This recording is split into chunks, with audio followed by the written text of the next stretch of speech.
में मेयर पद का चुनाव टल गया है। आम आदमी पार्टी और बीजेपी के पार्षदों के बीच जमकर हुए हंगामे के बाद सदन पूरे दिन के लिए स्थगित कर दिया गया।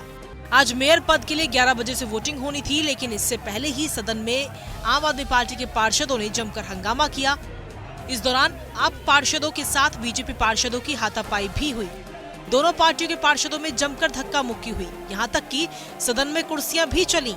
कुछ पार्षद टेबल पर भी चढ़ गए। आम आदमी पार्टी के पार्षद मनोनीत सदस्यों को पहले शपथ दिलाने का विरोध कर रहे थे। इससे पहले आम आदमी पार्टी ने एलजी द्वारा मेयर चुनाव के लिए बीजेपी की पार्षद सत्या शर्मा को पीठासीन अधिकारी नियुक्त कर आपत्ति जताई। उधर कांग्रेस ने इस चुनाव में वोटिंग में हिस्सा न लेने का फैसला किया। दरअसल दिल्ली नगर निगम के मेयर और डिप्टी मेयर का चुनाव आज यानी कि 6 जनवरी को होना था। दिल्ली नगर निगम के मेयर और डिप्टी मेयर के चुनाव से पहले उपराज्यपाल वीके सक्सेना ने बीजेपी नेता सत्या शर्मा को सदन का प्रोटेम स्पीकर बनाया। उपराज्यपाल के इस फैसले का आम आदमी पार्टी ने विरोध किया और फिर देखते ही देखते इस मुद्दे पर आम आदमी पार्टी और बीजेपी के बीच सियासी खींचतान शुरू हो गई। एमसीडी में मेयर और डिप्टी मेयर को लेकर आम आदमी पार्टी और बीजेपी के अपने अपने दावे हैं। बीते साल दिसंबर में हुए एमसीडी चुनाव में हारने के बावजूद बीजेपी ने दावा किया कि मेयर पद पर उसका ही कब्जा होगा।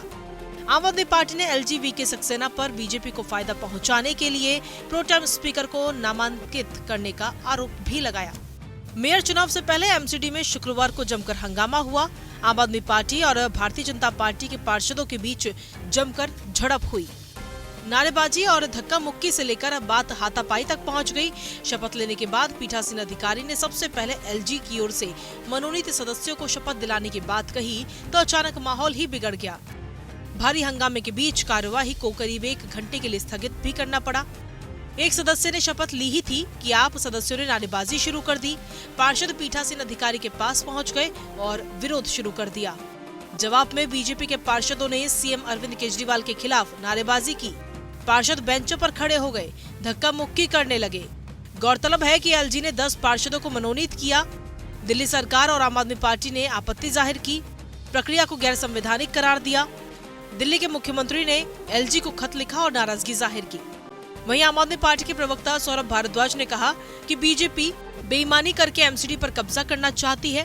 पूरी दिल्ली बीजेपी एलजी की गुंडागर्दी देख रही है। बहुत सारे जर्नलिस्ट और रिपोर्टर यहाँ पे हैं। मैं चाहूँगा कि ये बात आप खुल के दिल्ली वालों को बताएं कि नॉमिनेटेड काउंसलर कभी भी सदन के अंदर वोट नहीं डालते। मेयर के इलेक्शन हो, डिप्टी मेयर के इलेक्शन हो या हाउस से जाने वाले स्टैंडिंग कमेटी के मेंबर हों, इसके अंदर नॉमिनेटेड काउंसलर्स के वोट वर्जित हैं, प्रतिबंधित हैं। ये नहीं हो सकता। अब बेईमानी करके भारतीय जनता पार्टी एमसीडी पे कब्जा करना चाहती है। हम ये बेईमानी नहीं होने देंगे। एक महोदय मुझसे पूछ रहे थे, कह रहे थे कि अगर वो कर भी रहे हैं तो क्या आप डर गए? मैंने कहा भाई ये तो बड़ी अजीब बात है। इंडिया पाकिस्तान का मैच है, 11 खिलाड़ी पाकिस्तान के आउट हो गए, वो 11 और ले आए। कह रहे नहीं हमारे तो 22 आएंगे।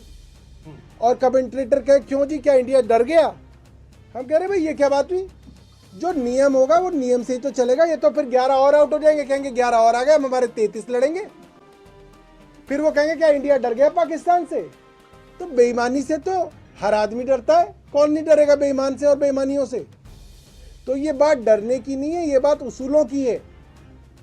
इस वक्त जिस तरीके से भारतीय जनता पार्टी और उपराज्यपाल महोदय बेईमानी पे उतर आए हैं, पूरी दिल्ली इनकी बेईमानी देख रही है। और जो गुंडागर्दी की है, जो जानलेवा हमला हमारे भाई प्रवीण पे किया है, ये गुंडागर्दी नहीं चलने देंगे। हम कांग्रेस नहीं है, ये आम आदमी पार्टी है। आम आदमी पार्टी भारतीय जनता पार्टी से लोहा लेना जानती है और इनके ही भाषा में इनका जवाब देना जानती है। वहीं दिल्ली के उप मुख्यमंत्री ने ट्वीट कर बीजेपी पर निशाना साधा। मनीष सिसोदिया ने लिखा कि एमसीडी में अपने कुकर्मों को छिपाने के लिए और कितना गिरोगे भाजपा वालों। चुनाव टाले, पीठासीन अधिकारी की गैर कानूनी नियुक्ति की और अब जनता के चुने पार्षदों को शपथ न दिलवाना। अगर जनता के फैसले का सम्मान नहीं कर सकते तो फिर चुनाव ही किस लिए? बता दें कि आपके नेता सदन मुकेश गोयल ने मनोनीत पार्षदों के शपथ लेने का मुद्दा उठाया था। मुकेश गोयल ने कहा कि 25 साल से इस सदन में कभी मनोनीत पार्षदों की शपथ पहले नहीं हुई। हालांकि इस दौरान बीजेपी के मेयर पद की उम्मीदवार रेखा गुप्ता और आप कैंडिडेट शैली ओबरॉय के मूक दर्शक बनकर हंगामा देखती रही।